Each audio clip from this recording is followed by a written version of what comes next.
Okay, we are here for the end of season 6, and with it comes the Birdie's Quick Fix Exotic Backpack, and it's very good. I did not know they increased the revive speed to plus 90%. That's insane. And it has a whole slew or whole array of bonuses that you get for reviving your teammates. The damage resistance weaken buff that you get on yourself is negated. So it's just so many things that this does, but it's kind of one of those pieces where you think to yourself, what kind of build do I make with this? Do I make a healer build? Do I make a hybrid, a utility build? I had to refer back to a build that I made before, and I'm going to circle back to this in a minute. But first, let me explain to you how you get past this Roosevelt Island Kelso mission.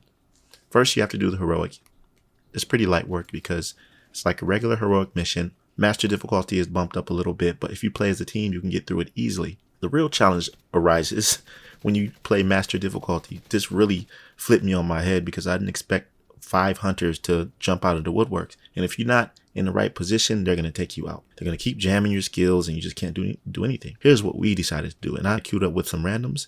We decided to stand over here in this entrance where you're going to have to head to the next area once you defeat them. If you pull up in this area, the hunters will not really attack you. They won't really come close enough to surround you, because if you're scattered about, they're going to be hitting you from all angles. Now, the build that I was using was unique, okay? And I suggest everybody else in your group uses a DPS build, maybe one healer. I mean, we didn't have a healer, so it was okay. But the point is that my build was one wherein the hunters could not jam my skills. And this is significant because you need to keep them in place with either the foam launcher or keep them scattered about with the oxidizer. I decided to go with the oxidizer and my teammate was using the foam launcher. So we used them in tandem to keep the hunter in place and keep them scattered about so we could take them out. They weren't doing anything with my skills. I had a fire sticky bomb for my first skill, so it was just a beautiful combination. The build that I was using, I never released, or maybe I did release it, I can't remember, but just in case I didn't, I'll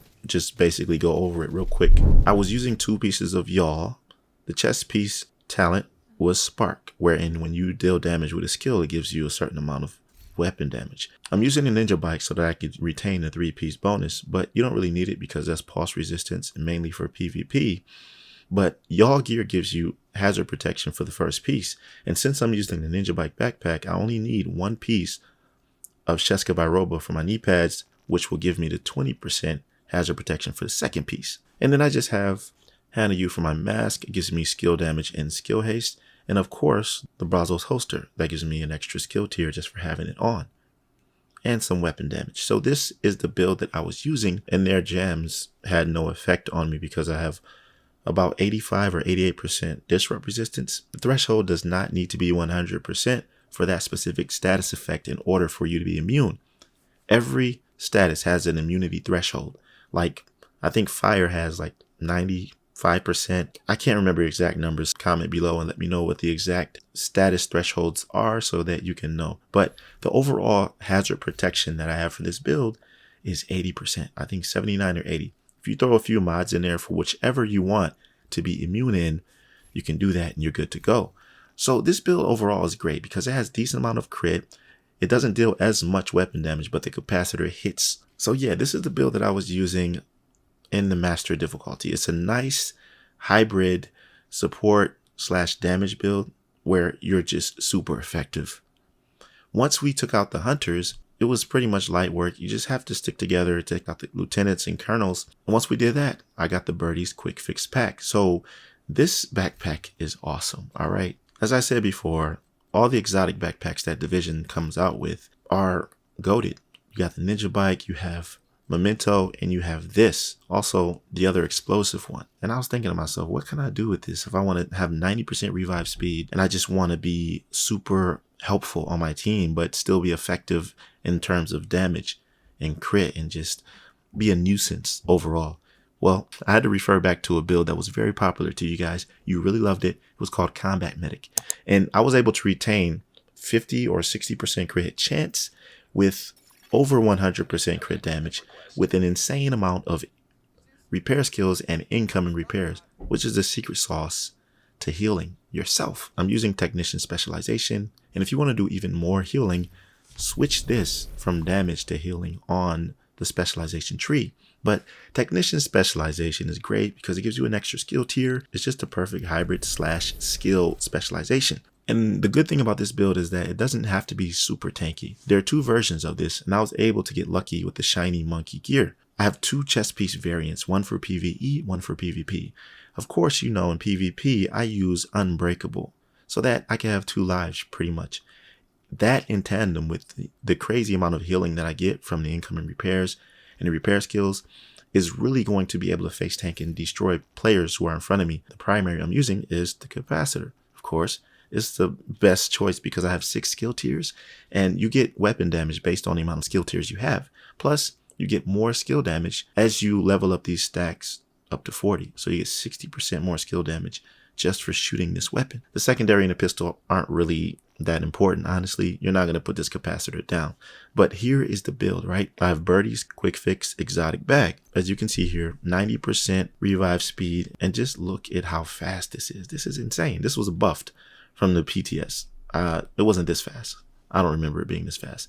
Then you have damage resistance. Then you don't suffer the full amount of weakened. And the attributes on here are repair skills and skill haste. It's the perfect utility backpack. Now, I decided to alter my combat medic build a little bit with this setup I have here. You can see I have an RNK and one 511. I promise you, I have never used 511 in any of my builds previously. And this is the only time where it feels like it's legitimate or reason to use it. Because 511 gives you health for the first piece and then a whopping 30% incoming repairs for the second piece. Not to mention, this is a named glove called the Death Grips. I think you can get these from the Dark Zone. I can't remember exactly where I got them. They've been sitting in my stash forever. And they're naturally rolled to an armor core. So I decided to roll repair skills on it. You can roll whatever you want on it, crit damage, crit chance, but it comes with a named attribute, armor on kill, 10%, which helps your build overall. The second piece gives you 30% incoming repairs, right? The first piece of RNK gives you 15%. So the goal here is to have the 2-piece 511 so you can retain that 30% incoming repairs for 2 pieces. This is how the build should look. Chest piece, as I said, you want something like Empathic Resolve, which grants you and your teammates weapon damage for healing. That's all you're going to be doing aside for dishing out damage. It gives you a little bit less damage, but this is more so, this is a support build as well, so it's good. And the other 2 pieces are the Shiny Monkey holster and knee pads. And the attribute composition you want on this entire build is critical hit chance and repair skills. And for the mods, I have critical hit chance, so I could get that up to 55% and 99% crit damage, which is a great ratio. Now, the 3-piece Shiny Monkey gives you 52% repair skills and some skill efficiency and skill duration. So that helps your clouds stay on the ground longer, your skills stay alive longer, and the efficiency of them be better. Skill efficiency is really effective in all categories of your skills. So a little bit goes a long way. Don't think this percentage is not good enough. All right. Now, for the skills, you can decide how you want to do this. If you want to go like a pure hybrid approach and use like damage along with healing, you can have the Restore Hive and like a Sticky Bomb, right? Because you have 6 skill tiers and the tiers are what basically grants you the most damage more than the attributes like skill damage you would roll. So you're going to be packing a punch with your skills. I'd personally go with a Sticky Bomb and a Restore Hive depending on the situation because I like to deal damage and be more utility based. As I said, this is a utility style build. It's not really fully a healer. It's not really fully a damage dealer.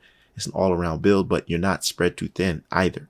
As you can see, the crit ratio is awesome. And I immediately thought of a build when I got this backpack, but this was a multifaceted video. I just wanted to come out with something that can help you overall, how to get it, some strategies on how to beat the hunters, and a build to use with the Birdie's Quick Fix pack. I'm interested to see how this is going to work in Battle for Brooklyn and other future gameplay. That'll do it for this one. I appreciate you tuning in until the end. Have you got Birdie's Quick Fix pack yet? And if so, how did you do it? If this video helped you out in any way, I'd appreciate a like. Don't hesitate to subscribe to my channel if you're new here. I'll see you in the next one. Be right out.